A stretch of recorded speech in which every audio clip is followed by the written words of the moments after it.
A Royal Enfield EV, can it actually work? And in India, where the Royal Enfield is a beloved brand, will it be successful as an EV? Yeah, honestly, I don't think so.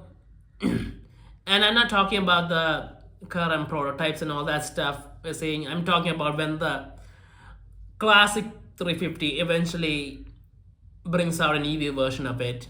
They bring out an EV version of it, and eventually down the line when all the bikes become EVs, because that's where we're heading.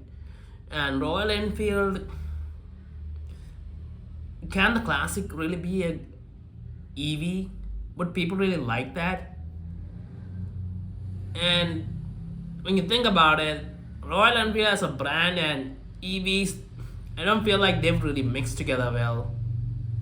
Considering these big motorcycles, they're heavy motorcycles, and for them, an EV powertrain, it feels out of place. It just doesn't feel like Royal Enfield and an electric motor go together.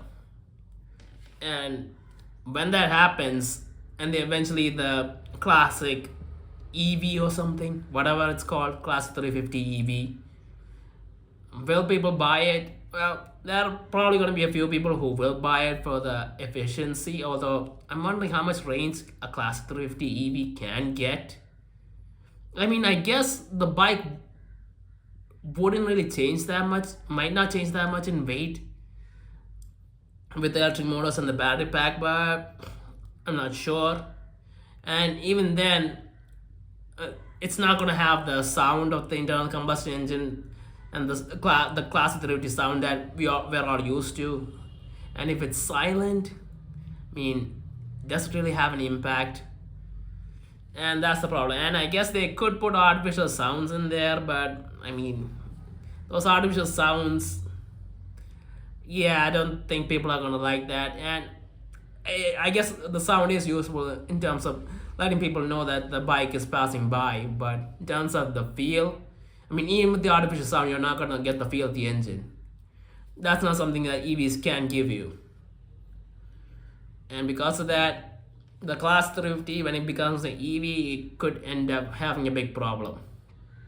Now, I'm guessing that this stuff will be happening a few years down the line, because the EV stuff seems, in my opinion, seems to be slowing down a bit, and internal combustion engines are going to be around for a little bit longer. But yeah, Royal Enfield making a classic 350 EV, it's not that appealing to think about. Now, are there bikes in their lineup that they could turn into an EV? Well, I guess the Hunter could be an option, but that's just one bike. And what are the other bikes? The Meteor, the Continental, the Himalayan. Yeah, the Himalayan as an EV, that's not gonna work. Considering where people would take those bikes, the range, the fear of range anxiety, it's too much. So yeah, I feel like they only have one bike that actually right now that they could turn into an EV. And sure, I guess they could bring out newer bikes, but I don't know how well that would work, because Royal Enfield, the brand, people are used to something specific from them. Unless those bikes are really great and have great range, and so, compared to the competition at a good price, I don't think it's gonna work either. And maybe Royal Enfield could do that, but I feel like EVs right now, all the manufacturers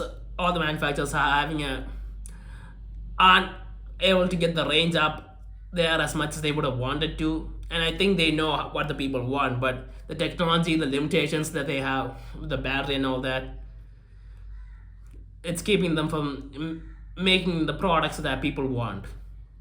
And even in cars, when you think about it, the smaller cars, they don't have great range, and putting the big battery packs in those cars aren't really a good option because of the weight and all that and the cost.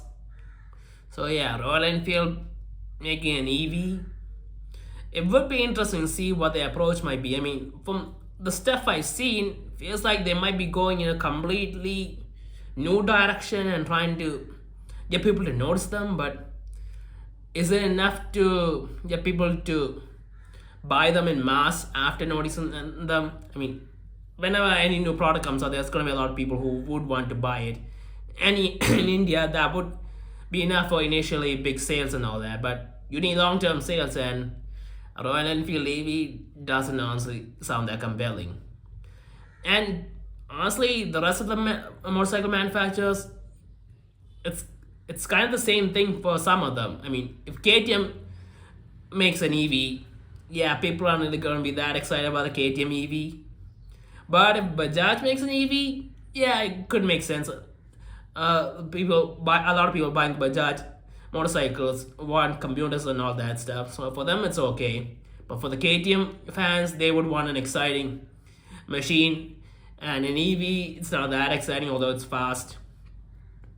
So yeah, some brands feel like are gonna be in trouble when the EV stuff happens, but Royal Enfield feel like they're gonna be in more trouble, and just we have to wait and see what happens when that eventually does happen. And I don't know, maybe they pull off something that's incredible, but we got to wait and see about that.